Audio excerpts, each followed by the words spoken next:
Hello, I have an awesome replay here today from a I would say a pretty elite Skaven army here. I mean, there are plenty of very low tier troops, but there are six elite Skaven infantry units in this fight.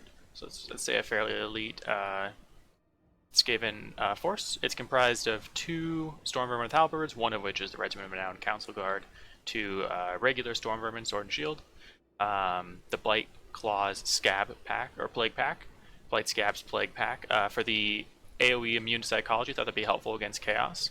Another unit of Plagued Monk Sensor Bearers. Looks like we got 5 units of Skaven Slaves, 4 right here, 1 in the front, and then 2 units of Slingers.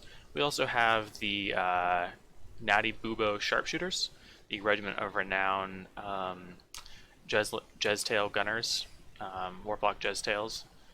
These guys have stock and really long range. They're excellent Lord Snipers. We also have the Regiment of Renown Warp Lightning Cannon. And fortunately, we are playing against Arthurial. I thought they would pick Arthurial, so I picked that cannon, knowing that it does actually reduce the enemy's ability cooldown, so they can't use abilities for 10 seconds, I think, after it gets hit. Anyways, I'll be pushing a few of my Skaven. Oh, for the opponent's force, we got just 5 units of Forsaken, 2 Hounds, and 2 Chaos Knights with Lances. It's a pretty interesting build, actually, as well as Shaggoth and Sartorial. Makes a lot of sense using the Forsaken to kind of just mulch through Skaven troops, but the lack of shield leaves them kind of vulnerable. I kind of wonder who kills faster or more efficiently, the Chaos Warriors or the Forsaken, since they do cost pretty similar amounts of gold. The Forsaken are certainly much faster. We're both kind of eyeing the position on this hill here, trying to get some vision on each other. Obviously, I deployed pretty far back, and my opponent's being pretty obliging here in coming forward. I was throwing a couple rocks at him, but it wasn't really all that much, so it would have to force him forward. But they're going to come in pretty good here, using the Warhound's Poison to push off my Skaven slaves, and they actually are going to make contact and just devour these slaves. I mean, there's not much that there's a bad spot for the Skaven slaves to be completely unsupported. I mean, there's one unit of melee Skaven slaves here. They're going to lay down their lives to try and slow down this advance. But the Chaos Warhounds with Poison certainly made it through, no problem. They are going to get intercepted by the Skaven slaves as well as some Storm Vermin, and I think that's all I send in there. The Warp Lightning Cannon is just getting moved into a bad spot, do bad line of sight. I mean, this actually wasn't a good map to bring artillery on. I didn't realize we were playing on this map. Otherwise, it probably would not have bought so much line of sight, requiring range units. There's pretty much no good way to shoot your opponent here. These Forsaken are coming forward in droves there, and they're actually doing a lot of work. When they contact these slaves, they're killing them really quickly and actually rat them off. I'll use the Blight Scab's Plague Pack, not ideally charging into the Forsaken. They're both going to take a lot of damage there. Wow, that's a lot of damage just on the charge. I mean, they're obviously going to kill each other very, very quickly. Over on this side, I should actually slow it down here. They've pulled around their Chaos Knights, and they're actually doing a good job pressuring the Natty Bubo Sharpshooters. I do use the Storm Vermin and Tretch to try and push back these Chaos Knights.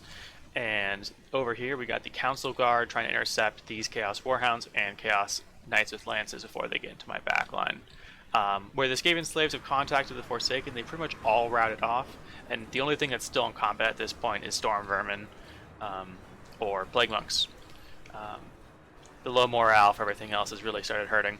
The Natty Bubos do kind of manage to scrape themselves out of this combat situation here, which is great.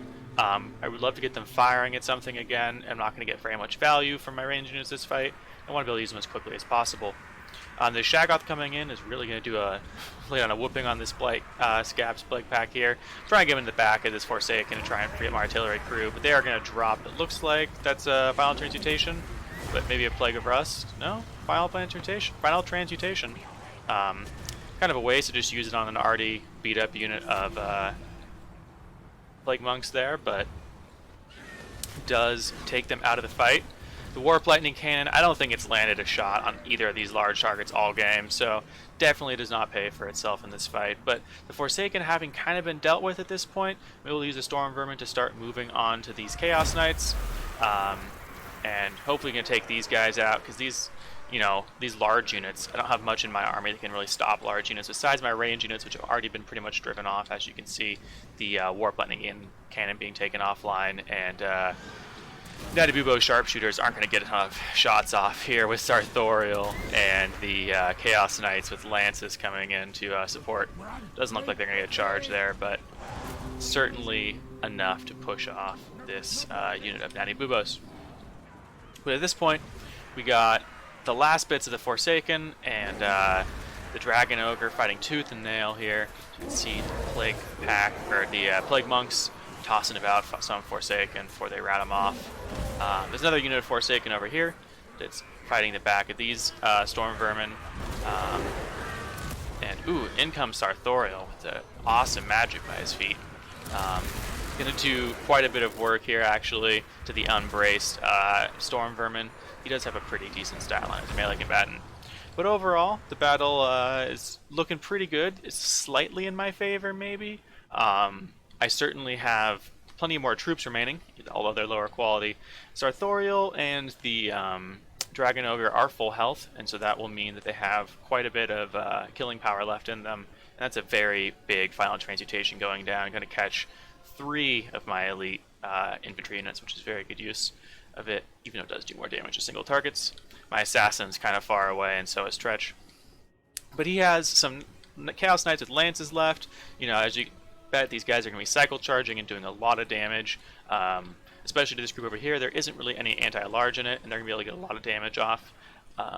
These Chaos Warhounds with Poison are going to be finished off the Skaven Slave Slingers with no support, and there's some Forsaken marching back into the fight. On this side, there's another unit of Hounds that also is going to be able to lend their Poison, reducing melee stats at the very least, and running off units when needed. We're going to try and get this around here on Sartorial. Easier said than done. This guy has a lot of mass, and he tends to push through units very quickly, and we're not able to make a ton of contact with him. Doesn't have any form of healing though, so once we do put damage on him, he won't be able to bring it back. But the Shaggoth is going to go for Tretch here and actually single him out.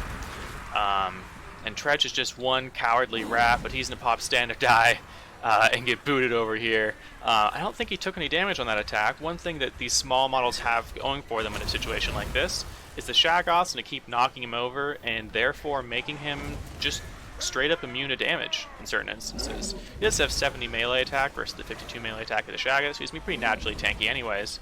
But he's actually going to be able to sit here and duel this Dragon Ogre. He's not really going to put any damage down on the Dragon Ogre. He's not going to really do much to him, but he's certainly going to take a lot of attention off my infantry right now.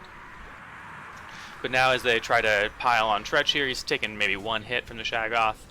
We're able to chase him off with our supporting infantry, and things are looking pretty good. I mean, the Chaos Knights and the Warhounds still being up is definitely a threat to me. The fact that they can kind of cycle charge me to death right now is definitely a problem. But if I'm able to take out these Chaos Knights with lances, I should be able to surround and mob these 2 single entity models and put down a lot of damage on them. But the Chaos Knights getting very good charges, just pulling out immediately.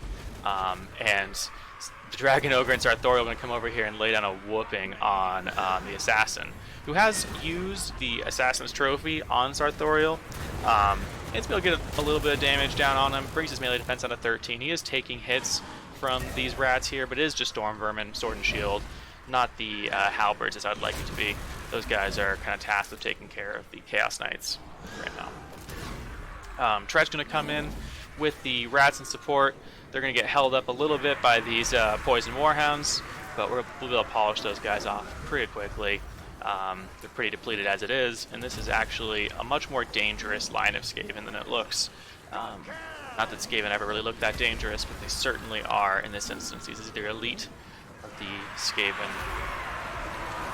Chaos Knights come in, toss a couple rats around, but they might lose a couple in the charge here. Yeah, it looks like they do lose 1 or 2. Saw 2 go down. Oh, there's a third. Maybe get 4.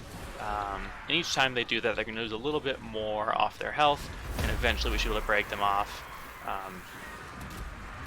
But if they are able to keep breaking off units like this one by one, and they're able to use their hounds or their horses to push them off the white line right here, I'm pretty close to the white line, they could actually turn this battle around pretty quickly. The Blight Scab Plagues pack is gone, which means that I no longer have that AoE immune to psychology, so I can get feared and terrified off the map here. And the Chaos Warhounds coming in the back again. They do get shattered this time, and the Lance is coming for another charge, losing, looks like 2 or 3 more models. I think they were at 14 before, down to 10 now, and they get routed. So it's just Sartorial and this Dragon Ogre left. And a little pack of ravenous rats remaining. I do start to form up here, hoping to maybe take advantage of my expert or my charge defense against large, if I'm able to stand still. But before I'm able to position myself, Sartorial and the Dragon Ogre come in, and they're actually going to put down a Searing Doom, I believe. And it's going to do a lot of damage, and you can almost see the balance of power drop down away from my favor a little bit, and actually routes off some of my units, which is very scary. The balance of power is starting to tip against me as that terror goes down, but Tretch and the Council Guard is still around, holding firm. Very unlike Tretch. I didn't even take Verminous Valor on Tretch. That's how unlike Tretch this battle has been. Couple Storm Vermin rally, which is great. Coming back into the fight, they're going to mob on the Shaggoth and let Tretch and Sartorial fight.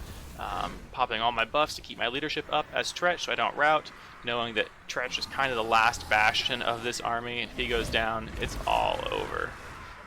The last little bit of Council Guard, 18 remaining, are going to work on this Dragon Ogre Shaggoth. These rats are going to try and chase away this Dragon Ogre, but they do manage to rout a unit of Storm Vermin, and that's quite a bit of killing power. 35 Storm Vermin off the field. Sartorial has another one of those Searing Doom bolts. That's going to be pretty impactful. The Warp Chicken is unbreakable too, so he won't run off just because his army starts to lose. But right here, I managed to brace up my halberds, which means he doesn't charge me and tries to run around them. But that Shaggoth's now going to get attacked in the back and not quite able to leave combat quickly enough to not take a few hits there. And they rout this time and shatter, meaning that only the Sartorial, the Everwatcher, is remaining. We're going to charge at him full tilt for one final stand. He's going to do quite a number. Look at that, just spray of blood as he pushes through my entire line. Jesus, the mass on that guy. But they're going to be brought down to the shanks, stabby, rusted, fetid shanks of the Skaven. And look at the post-battle report here. Skaven slaves, did nothing as expected. They absorbed a little bit of impact, gave myself a little bit of time, but honestly the Forsaken shot through them so quickly, it wasn't worth it in this instance. The Warhounds and the Knights with lances, I don't know if I highlighted them quite enough, but these guys were able to actually do quite a bit to my back line. They were able to shut down my cannon and Natty Buboes almost immediately, which meant that I didn't get any shots onto high value targets with them. Natty Buboes routing off with half of its units remaining is also just way too unfortunate. However, the kind of elite core of the Skaven here was able to kind of pull it back. Someone was saying the Blightscab's Plague Pack, I've never really seen perform well, and I'm kind of starting to agree with that. Like, I like the idea of the AoE immune to psychology, but just in general, Plague Month Sensor Bearers I have problems using, I think, correctly. They're too expensive, I feel like, to not be using as kind of a frontal engagement tool. If you put them on the flanks, they don't really have the charge defense or the hit points to weather cavalry storms.